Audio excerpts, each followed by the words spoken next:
내 인생에 용기가 되어준 한마디.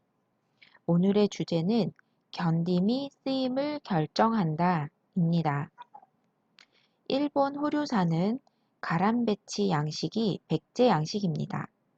이 절에 가면 지금은 화재로 소실대에 모서화만 남아있지만 고구려 담징이 그린 금당 벽화 사불 정토도 볼 수 있고 감동적인 백제 관음 입상도 만나볼 수 있습니다.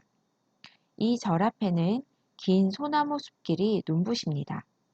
대부분 오랜 시간의 나이테를 지닌 건강하고 잘생긴 소나무로 이루어진 숲길로 보는 것만으로 청정한 느낌이 듭니다.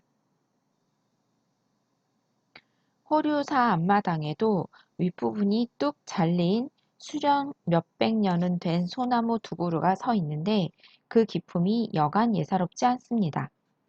제가 한참 동안 그 소나무를 쳐다보고 있자 일행 한 분이 호류사는 천년된 소나무로 지었다고 일러주었습니다.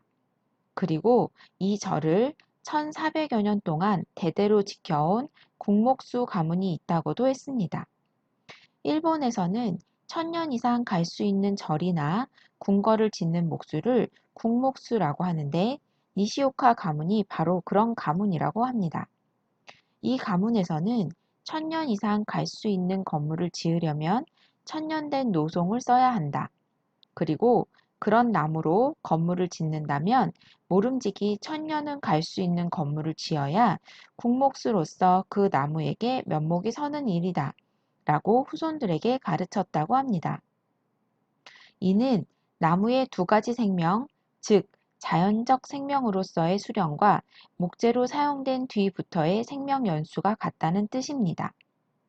나무의 나이를 통해 그 나무가 얼마나 오랜 세월을 견뎌낼 수 있을까를 파악하는 것입니다. 그러니까 견딤의 기간이 쓰임의 기간을 결정한다는 것입니다. 1000년을 견딘 나무니까 1000년의 쓰임을 받는다는 것입니다. 저는 이 가문의 가르침이 시라는 집을 짓는 언어의 몫인 제게도 해당된다고 생각됩니다. 좋은 시의 집을 짓기 위해서는 무엇보다도 먼저 인간과 사물의 삶에 대한 깊은 이해와 체험이라는 나무가 있어야 합니다.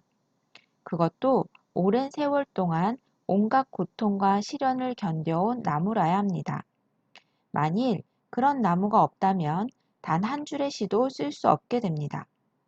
제 인생에 처음으로 견딤이 가장 필요했던 시기는 20대 초 군 복무할 때입니다. 1970년 2월 신병 훈련을 마치고 배치받은 공병 부대로 가자 일주일 뒤 제대한다는 한 병장이 저를 불러 세웠습니다. 어이 정의병, 넌 언제 제대하나? 네, 1973년 초입니다. 저는 병장의 질문에 큰 소리로 대답했습니다. 그러자 그가 하하, 1973년? 그때까지 언제 기다려? 잘해봐, 응? 하면서 제 어깨를 툭 쳤습니다.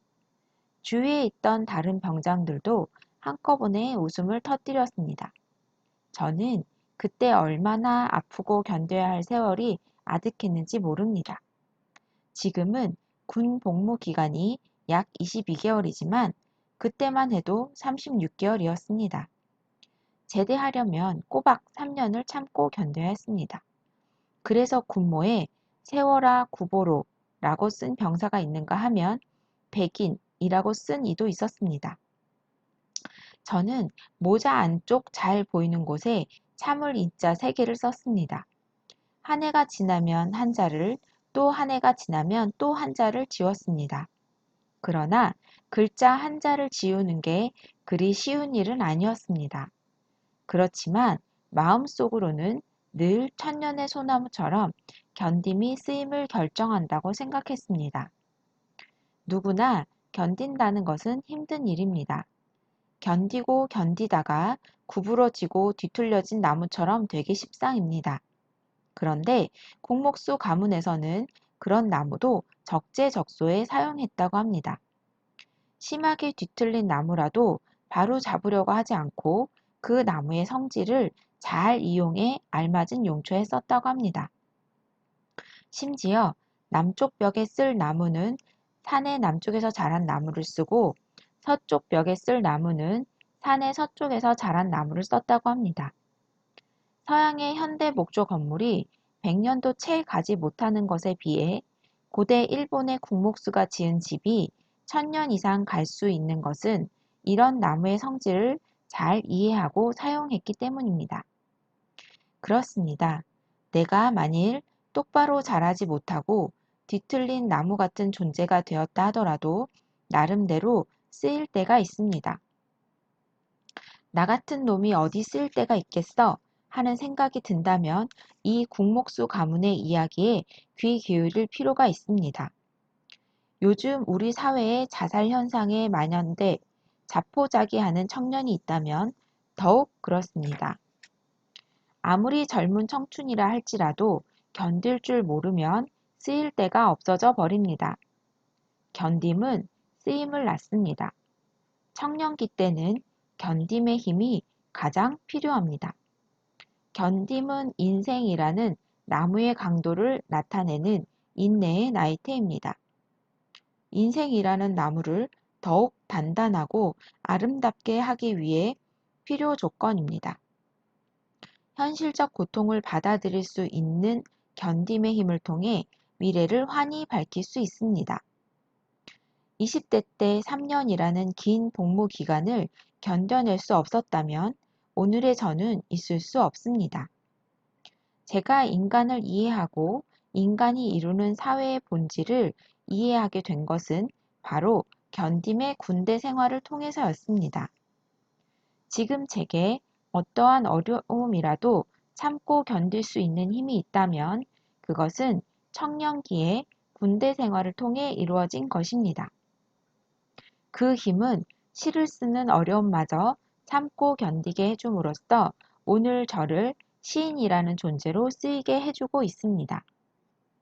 니시오카 국목수 가문에서는 천년 노송으로 집을 짓고 나면 언젠가는 후대에서 사용할 거라고 생각하고 반드시 다시 소나무를 심었다고 합니다.